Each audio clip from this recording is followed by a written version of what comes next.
Hello అండి, అందరికీ నమస్కారం. ఈరోజు నేను వినిపించబోయే కథ ఆకాశానికో నక్షత్రం. కథ రచయిత్రి శ్రీ పద్మావతి రాంభక్త గారు. నేను సునీత. Welcome to Telugu Kathalokam 2. ఏంటే వసుధ సంగతులు? సంగీత ఫోన్లో అడుగుతోంది. ఏముంటాయే సంగతులు? బోర్ కొడుతోంది జీవితం. పిల్లలు, పని అంతా రొటీన్, విసుగ్గా ఉందన్నాను. అవునే, నీకే? హాయిగా సంపాదించే మగుడు, మంచి అత్తగారు అన్నీ ఉన్నా నీకు జీవితం పాపం విసుగ్గానే ఉంటుందిలే అంది. నువ్వు అలాగే అంటావు ఎప్పుడు. ఇల్లు ఒక జైలులాగా ఉంటుందే, అస్సలు స్వేచ్ఛే లేదు. అప్పుడప్పుడు కాదు, ఎప్పుడైనా ఒక పెసరు ఆలస్యంగా నిద్రలేస్తే చాలు మా అత్తగారు ముఖం అదోలా పెడతారు. పిల్లలకి 2 రోజులు సెలవులు కదా అని కాస్త ఆలస్యంగా లేవటం తప్పేనా అన్నాను. నేను మీ ఇంటికి వచ్చినట్టు చూశాను కదా. నువ్వంటే ఆవిడకి చాలా ఇష్టం, కానీ ఆ విషయం కూడా నువ్వు గుర్తించవు. ఆ మాత్రమైనా ఆవిడ తన అభిప్రాయం వ్యక్తం చేయకూడదా చెప్పు? అయినా ఆవిడ నోరు తెరిచి ఏమీ అనదుగా. నువ్వే ఆవిడ ముఖం చూసి ఊహించుకున్నావేమో. ఒకవేళ మీ అమ్మే అయినా ఎప్పుడైనా కోపడి బుద్ధి చెప్పదు అంది సంగీత అదోలా. కాదు, నాకు తెలుసు ఆవిడకు కొన్ని పద్ధతులు నచ్చవు. ఉదయం స్నానం చేయకుండా ఏదైనా తింటే ఆవిడకి ఇష్టముండదు తెలుసా. నచ్చని పని చేస్తే ఆవిడ ముఖం చూస్తేనే అర్థమవుతుంది ఆ విషయం. అమ్మ అయితే నేనేం చేసినా ఏమీ మాట్లాడదు అన్నాను విసుగ్గా. పాపం పాతకాలం వాళ్ళకి కొన్ని నచ్చవులే, కానీ మనం కూడా ఆ నచ్చనివేవో చేయకుండా ఉంటే సరిపోతుందిగా. వాళ్ళని బాధ పెట్టే బదులు వాళ్ళకి నచ్చినట్టుంటే ఏమవుతుంది? కొందరు ఎంత గోల చేస్తారో నీకు తెలియదులే. మీ అత్తగారు చాలా సర్దుకుపోయే మనిషి. అయినా ఆవిడ పాతకాలం వాళ్ళలా తను చెప్పినట్టే ఉండాలన్నా ఉండే వండి మనిషి అయితే కాదు. తక్కువగా మాట్లాడతారు. ఆవిడ మాటలు కూడా మృదువుగా ఉంటాయి. నేను చూశాను కనుకే ఇంతలా చెప్తున్నానంది. ఏమిటి ఈవేళ ఆవిడ తరపున వకాల్తా పుచ్చుకున్నావు అన్నాను కినుకగా. నేనేం వకాల్తా తీసుకోలేదు. నువ్వు బయట ప్రపంచం చూడక నీకే కష్టాలున్నట్టు ఊహించుకుంటున్నావు అంది. సరేలే, ఇంకేంటి విశేషాలు చెప్పు. నేను మాత్రం పిల్లలు, భర్త, అత్తగారు ఈ జంజాటం వదిలి కొన్నాళ్ళు పుట్టింటికి వెళ్ళి అమ్మ వండి పెడుతూ ఉంటే తిని నాన్న దగ్గర గారాలు పోయి హాయిగా రెస్ట్ తీసుకుని వద్దామనుకుంటున్నాను అన్నాను. ఉన్నట్టుండి సంగీత సైలెంట్ అయిపోయి మళ్ళీ ఫోన్ చేస్తానని పెట్టేసింది. సంగీత నేను స్కూల్ చదువుల నుండి స్నేహితులం. కొంచెం మంకుపట్టు పెంకితనం ఉన్నదాన్నైతే అది ఆలోచన పరురాలే కాక బహు నెమ్మదస్తురాలు. అందుకే నాతో సర్దుకుపోతూ స్నేహం కొనసాగిస్తోంది. నాకు అన్నీ తెలుసు, కానీ గబగబా మాట విసిరేస్తాను. కానీ తరువాత ఒక్కోసారి బాధపడతాను. అంత మాట దురుసు పనికిరాదు వసుధ. అవతల వారు బాధపడతారు. మనం తర్వాత తెలుసుకుని ఒకసారి చెప్పేసిన మాట అలా వాళ్ళ మనసులో ఉండిపోతుందంటూ సంగీత నాకు చెప్తూ ఉంటుంది. కానీ నాకు పుట్టింట్లో బాగా గారం ఎక్కువ. అమ్మ నాన్న నన్ను బాగా ముద్దుగా చూసుకునేవారు. వాళ్ళ ముద్దు వల్లే నేను ఇలా తయారయ్యానని సంగీత నన్ను దెప్పి పొడుస్తూ ఉంటుంది. అమ్మా నాన్నలతో కాస్త మృదువుగా మెలగమని హెచ్చరిస్తూ ఉంటుంది. ఏ మాటకు ఆ మాటే చెప్పుకోవాలి. నేను ఏ సమయంలో ఏది అడిగినా అమ్మ ఓపికగా నాకు చేసి పెడుతుంది. నాన్న కూడా నాకు కొండ మీద కోతి కావాలన్నా తెచ్చిపెట్టే ప్రయత్నం చేస్తారు. నేను కూడా వాళ్ళ దగ్గర బాగా గారాలు పోతూ ఉంటాను. గారం తీర్చేవారుంటే ఎవరు మాత్రం గారాలు పోరు. ఇంకా చెప్పాలంటే నా పిల్లలకు కూడా నేను అంతలా చేయను. పేచి పెడితే విసుక్కుంటాను కూడా. నాకు అలా ఎప్పుడు పడితే అప్పుడు ఏది పడితే అది అడిగితే చేయటం విసుగు, చిరాకే కాకుండా ఒక రకంగా చెప్పాలంటే బద్ధకం. మా ఆయన నువ్వు మీ అమ్మా నాన్నలకి ఎలాగో నీ పిల్లలు నీకు అలాగే అంటూ ఉంటారు. నాకు మాత్రం పిల్లలంటే ఇష్టం ఉండదా ఏంటి? కానీ అస్తమానం ఎలా చేసి పెట్టమంటారు అంటూ విసుక్కుంటాను. అప్పుడప్పుడు నేను ఏ వడియాలో వేయించనంటే వాళ్ళ నాయనమ్మను వేయించి పెట్టమంటారు. అప్పుడు నా వైపు అదోలా చూసి ఆవిడ వేయించి పెడతారు. 2 రోజుల తర్వాత సంగీత మళ్ళీ ఫోన్ చేసింది. ఏంటి ఆ రోజు ఉన్నట్టుండి ఫోన్ పెట్టేశావు అని అడిగాను. ఏం లేదు, ఎందుకో ఉన్నట్టుండి మూడ్ ఆఫ్ అయింది అంది. అవునా, మాటల మధ్య నేను పొరపాటుగా నిన్నేమైనా అన్నానా అని అడిగాను. లేదు లేదు, నాకే ఒక విషయం గుర్తుకొచ్చి మనసు పాడైంది అంది. అవునా, ఏంటది చెప్పు. నాకు తెలియని విషయం ఏముంది అన్నాను. జరిగిన విషయం నీకు చెబుదామని ఆ రోజు ఫోన్ చేశాను. ఫోన్ చేసిన వెంటనే ఆ మాట ఎత్తటం ఎందుకని కాసేపు మాట్లాడాక చెప్పాలని అనుకున్నాను. ఈలోగా నా మూడ్ మారిపోయి పెట్టేశాను అంది. నా మాటలు విన్నాక నీకు ఏదైనా గుర్తుకొచ్చిందా అన్నాను. అవును, నువ్వు మీ అమ్మా నాన్నల దగ్గరికి వెళ్ళి రెస్ట్ తీసుకుంటానన్నావు కదా, అది వినగానే నాకు మా నాన్న గుర్తుకొచ్చి ఏడుపు తన్నుకొచ్చింది. అందుకే ఫోన్ పెట్టేశాను అంది. అవునా, ఏ మీ నాన్నగారికి ఒంట్లో బాగోలేదా అన్నాను ఆతృతగా. అటువైపు నన్ను సంగీత నిశ్శబ్దంగా ఉండిపోయింది. సంగీత, ఏమైంది చెప్పు అన్నాను లాలనగా. కాసేపటికి చిన్నగా ఏడుపు శబ్దం వినిపించింది. ఆ తరువాత వసుధ, నాన్న ఇక లేరే నాకు అంది రుద్ధకంఠంతో. ఆ తర్వాత మళ్ళీ తనే, నీకు తెలియదు కదా, అమ్మ నాన్న నన్ను ఎన్నిసార్లు ఇంటికి రమ్మని అడిగారో, కానీ నేను పనులంటూ తీరిక లేదంటూ వెళ్ళలేదు అంటూ మళ్ళీ ముక్కు ఎగపీల్చింది. ఇదంతా ఎప్పుడు జరిగింది అడిగాను. ఈ మధ్యనే. ఒకసారి నేను వెడతానని అడిగితే మా ఆయన పంపలేదు. మరోసారి నాకు కుదరలేదు. అలా నాన్న ఎన్నోసార్లు చూడాలనుంది రమ్మంటూ అడుగుతూనే ఉన్నారు. నేనే నిర్లక్ష్యం చేశాను అనిపిస్తోంది అంది బాధగా. ఊరుకో సంగీత, బాధపడకు అన్నాను ఓదార్పుగా. అలా కాదు, చివరికి నేను తీరిక చేసుకుని బయలుదేరి వస్తున్నానని నాన్నకు ఫోన్ చేసి చెప్పాను. నాన్న నన్ను రిసీవ్ చేసుకోవటానికి రైల్వే స్టేషన్కి బయలుదేరారు. కానీ అంటూ మళ్ళీ బోరుమంది. అయ్యో, ఏమైంది అన్నాను. నాకు కూడా దాని ఏడుపు చూసి ఏడుపు వస్తుంది. వాళ్ళ నాన్నగారు నాకు కూడా బాగానే పరిచయం. నలుగురికి బాగా సహాయపడే మనిషిగా మంచి పేరుంది. నన్ను చూడగానే చక్కగా ప్రేమగా పలకరించేవారు. నేను రైలు దిగేసరికి ప్లాట్ఫారం మీద గోలగా ఉంది. జనం అటు ఇటు హడావుడిగా తిరుగుతూ ఒక చోట గుమికూడుతున్నారు. నేను నాన్న కోసం అంతా పరికిస్తూ ఏంటా అని ఉత్సుకతతో జనం చూస్తున్న వైపుకి వెళ్ళాను. అక్కడ నాన్న ప్లాట్ఫారం మీద పడున్నారు. నాకు ఒక్క క్షణం ఏమీ అర్థం కాలేదు.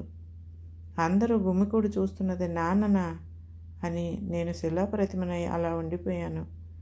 2 నిమిషాలకు స్పృహలోకి వచ్చిన నాకు తెలిసిన హాస్పిటల్ నెంబర్కు హడావుడిగా ఫోన్ చేసి అంబులెన్స్ని పిలిచాను. కానీ హాస్పిటల్కి వెళ్ళాక తెలిసింది నాన్నకి ఎప్పుడో ప్రాణం పోయిందని. నాకు చివరి చూపు కూడా దక్కలేదు. అన్నిటికన్నా ఎక్కడ దుఃఖం వస్తుందంటే, నన్ను చూడాలనే నాన్న చివరి కోరిక తీరకుండానే వెళ్ళిపోయారు. పాపిష్టిదాన్ని. 1 వారం ముందు బయలుదేరిన నాన్నతో కొన్ని రోజులు గడిపిన తృప్తి అయినా ఉండేది నాకు. వసుధ, అమ్మా నాన్నలను పోగొట్టుకున్నాకేనే వాళ్ళ విలువ అర్థమవుతుంది. వాళ్ళు ఉన్నప్పుడు వాళ్ళకి మనం చిన్నపిల్లలం, వాళ్ళు పోయాక మనం పెద్దవాళ్ళం. మనల్ని పిల్లలుగా వాళ్ళ తరువాత ఎవరు చూస్తారు, ఎవరు లాలిస్తారు చెప్పు అంది. అంత హఠాత్తుగా ఎలా జరిగింది? చాలా షాకింగ్గా ఉంది అన్నాను. నాన్నకు అప్పుడప్పుడు ఛాతీలో నొప్పి వచ్చేదట. కానీ ఏదో అరగక అలా పట్టేస్తోందని ఈనో తాగటమో లేదా మెడికల్ షాప్లో మాత్ర అడిగి తెచ్చివేసుకోవటమో చేసేవారని నాన్న స్నేహితులు చెప్తే తెలిసింది. అక్కడికి వాళ్ళు డాక్టర్కి చూపించుకోమని పోరు పెట్టేవారట. ఈయనేమో నాకేమీ లేదు, నేను బాగానే ఉన్నాను, నా కూతుర్ని చూడాలనే బెంగ తప్ప నాకు ఏ రోగమూ లేదనేవారట. నేను వస్తున్నానని తెలిసి పళ్ళు స్వీట్లు అన్నీ తెచ్చి ఇల్లంతా నింపేశారట. అందరికీ ఫోన్లు చేసి నా కూతురు చాలా కాలానికి వస్తోందని చెప్పారట.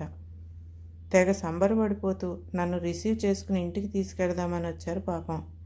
ఇంతలోనే నేను రైలు దిగక ముందే హార్ట్ అటాక్ వచ్చి నిల్చున్న మనిషి నిల్చున్నట్లే కుప్పకూలిపోయారని అక్కడుండి చూసిన వారు చెప్పారు. నేను ఎంత దురదృష్టవంతురాలనో చూడు అంది. విన్న నాకే ఇంత బాధగా ఉంది, ఇక నీకెలా ఉంటుందో నేను అర్థం చేసుకోగలను అన్నాను. వసుధ, ఒక మాట చెప్తాను వింటావా అంది. చెప్పు అన్నాను. మనకు వయసు పెరుగుతున్నప్పుడు మనల్ని కన్నవాళ్ళకు కూడా వయసు పెరుగుతోందని మనం గుర్తించాలి. పసివాళ్లమైన మనల్ని కష్టపడి వాళ్ళ సుఖాలను వదులుకుని మరీ పెంచి పెద్ద చేసిన అమ్మా నాన్నల్ని మనం జాగ్రత్తగా మనకు వీలైనంతలో చూసుకోవాలి. రెండో బాల్యం అంటారు చూడు, ఆ దశ వారిదే. వాళ్ళ చిన్న చిన్న కోరికలు మనం తీర్చాలి కదా. ఏమంటావు? వాళ్ళు పాపం ఏది నోరు తెరిచి అడగరు, మనమే తెలుసుకుని చెయ్యాలి అంది. తను విడమరిచి చెప్పకపోయినా సంగీత చెప్పింది నాకు బాగా అర్థమైంది. నాలో ఒక అంతర్మథనం మొదలైంది. ఎన్నిసార్లు పుట్టింటికి వెళ్ళినా అన్నీ మంచం దగ్గరికి రప్పించుకుంటూ గారాలు పోతాను. అమ్మ అడిగి మరి నాకు కావలసినవన్నీ వండి పెడుతుంది. నేను కూడా నాకు అది తినాలనుంది, ఇది తినాలనుంది అని చేయించుకొని తింటాను. నాన్న బయట నుండి నాకు ఇష్టమైన స్వీట్లు అవి తెస్తారు. నేను ఏది అడిగితే అది, ఎంత మండుటెండలో అయినా వెళ్ళి తెస్తారు. అమ్మ అయితే నాకు నచ్చినవన్నీ చేయటానికి వంటింట్లోనే మగ్గిపోతుంది. విశ్రాంతి ఎరుగని పనిచక్రమై తిరుగుతూనే ఉంటుంది. మధ్య మధ్యలో కూరలో ఉప్పు తగినంత పడలేదనో, మరొక దాంట్లో కారం కాస్త ఎక్కువైందనో వంకలు పెడితే నాకు నచ్చినట్టు చేయలేకపోయానే అని గిల్లగిల్లాడిపోయే తప్ప ఏనాడు విసుక్కోలేదు. నేను మాత్రం నా పిల్లల్ని తెగ విసుక్కుంటాను. మరి అమ్మ వాళ్ళు అలా విసుక్కోరెందుకు నన్ను? నేను బాధపడతాననే కదా. అంత సహనము, అంత ఓపిక ఆ వయసులో వారికి ఎక్కడిది? వాళ్ళకి శక్తి తగ్గుతూ వస్తుంది కదా. నేను ఎన్నాళ్ళుగానో వెళ్తున్నాను వాళ్ళ దగ్గరికి. వాళ్ళు సేవలు చేస్తూనే ఉన్నారు. నేను దర్జాగా ఆ సేవలు నా హక్కు అనుకుంటూ అనుభవిస్తూనే ఉన్నాను. ఈ విషయంలో ఇన్నాళ్ళు ఇంకెందుకు నాకు తట్టలేదు. నేను మారాలి. వాళ్ళకి నేను కూడా ఏదైనా చేస్తూ ఉండాలి. ఎన్నాళ్ళు ఉంటారు వాళ్ళు? ఇప్పటికే వయసు మీద పడి ఉన్నారు. వాళ్ళు ఉన్నన్ని రోజులు అపురూపంగా చూసుకోవాలి, ఆనందంగా ఉంచాలి. నా మనసులో ఇదంతా ఆలోచించుకున్నాక నాకు కర్తవ్యం బోధపడింది. గబగబా ఫోన్ తీసి డయల్ చేశాను. చెప్పరా తల్లి, ఏంటి సంగతులు? నువ్వు బాగున్నావు కదమ్మా అడిగారు నాన్న. నేను బాగున్నాను, కానీ అమ్మ ఫోన్ తీయదేంటి? 2-3 సార్లు చేశాను. ఇక ఇదిగో నీకు నేను చేశాను నాన్న. మీరిద్దరు ఎలా ఉన్నారు అడిగాను. మేము బాగున్నాం అమ్మ, నేను బయటికి వచ్చాము. అమ్మ సంచి ఆ పక్కన పెట్టి వెళ్ళింది. ఫోన్ అందులో ఉండిపోయినట్టుంది అన్నారు. ఎక్కడికి వెళ్ళారు నాన్న అడిగాను. అబ్బాయి ఎక్కడికి లేదమ్మా, అమ్మకి ఒంట్లో కాస్త నలతగా ఉంటేను డాక్టర్ దగ్గరికి తీసుకొచ్చాను. నువ్వేమి కంగారు పడుకో, అంతా బాగానే ఉంది అంటూ నవ్వారు. అలాగే నాన్న, జాగ్రత్త. నేను వద్దామనుకుంటున్నాను, అందుకే ఫోన్ చేశాను అన్నాను. అవునా, అంతకన్నానా? నీకు నచ్చినవన్నీ అమ్మని చేసి పెట్టమని చెప్తాను. నేను ఇదిగో ఇంటికి వెళ్ళే దారిలో నీకు ఇష్టమైన స్వీట్లు అవి కొంటానులే అన్నారు నాన్న తెగ సంబరపడిపోతూ. అమ్మని కూడా కంగారు పెట్టకండి నాన్న, అసలే ఒంట్లో బాగోలేదు కదా అంటూ కాసేపు జాగ్రత్తలు చెప్పి ఫోన్ పెట్టేశాను. నేను మర్నాడు సామాన్లన్నీ సిద్ధం చేసుకుని పుట్టింటికి బయలుదేరాను. అత్తగారు ఎప్పట్లానే పిల్లల్ని చూస్తానన్నారు కనుక వాళ్ళని ఆవిడ దగ్గర వదిలి బయలుదేరాను. వెళ్ళొస్తాను అత్తయ్య గారు అంటూ మృదువుగా ఆవిడకి చెప్పి మరీ బయలుదేరుతూ ఉంటే ఆవిడ నా ముఖం వైపు వింతగా చూశారు. బహుశా అంత నెమ్మదిగా నేను ఆవిడతో మాట్లాడటం ఇదే మొదటిసారేమో. అమ్మ దగ్గరికి వెళ్ళాక టెస్ట్ రిపోర్ట్లన్నీ అడిగి చూసి ఏమీ పర్వాలేదని తెలుసుకున్నాక ఊపిరి పీల్చుకున్నాను. నేను చెప్పలా ఏమీ లేదని? ఊరికే నీరసంగా ఉందంటే వినలేదు నాన్న. బలవంతంగా హాస్పిటల్కి తీసుకెళ్లారు, ఖర్చు దండుగా. ఆ డబ్బులుంటే పిల్లకి ఏమైనా కొనటానికి పనికొచ్చేవి కదా అంటూ మాట్లాడేస్తోంది అమ్మ. నాన్న చిరునవ్వుతో వింటున్నారు. అమ్మ వంటింట్లోకి, నాన్న వీధిలోకి కదులుతూ ఉంటే, మీరు నాకు ఏం చేయటానికి వీల్లేదు, ఈసారి నేనే మీకు అన్నీ చేస్తాను, రెస్ట్ తీసుకోవాలి మీరు అంటూ ఇద్దరు ఏదో అనబోతూ ఉంటే, లేదు లేదు నేను చెప్పినట్టు వినాల్సిందే అన్నాను గట్టిగా. వాళ్ళిద్దరూ ఒకరి ముఖం ఒకరు చూసుకుని నా వైపు వింతగా చూశారు. నేను వంటింట్లోకి జొరబడి వాళ్ళకి ఇష్టమైనవన్నీ కమ్మగా వండి పెట్టాను. మా ఇంటి దగ్గర ఉన్న షాప్లోంచి నేను కొని తెచ్చిన స్పెషల్ స్వీట్లు అవి చూసి నాన్న తెగ సంబరపడిపోయారు. పోనీ కూరలైనా తరిగిస్తానని అమ్మ ఒకటే గొడవ. నాన్న బయటికి వెళ్ళేదైనా తెస్తానని ఒకటే మారం. కానీ నేను వింటేగా, వాళ్ళని కూర్చున్న చోటు నుండి కదలనివ్వకుండా అన్నీ అందించాను.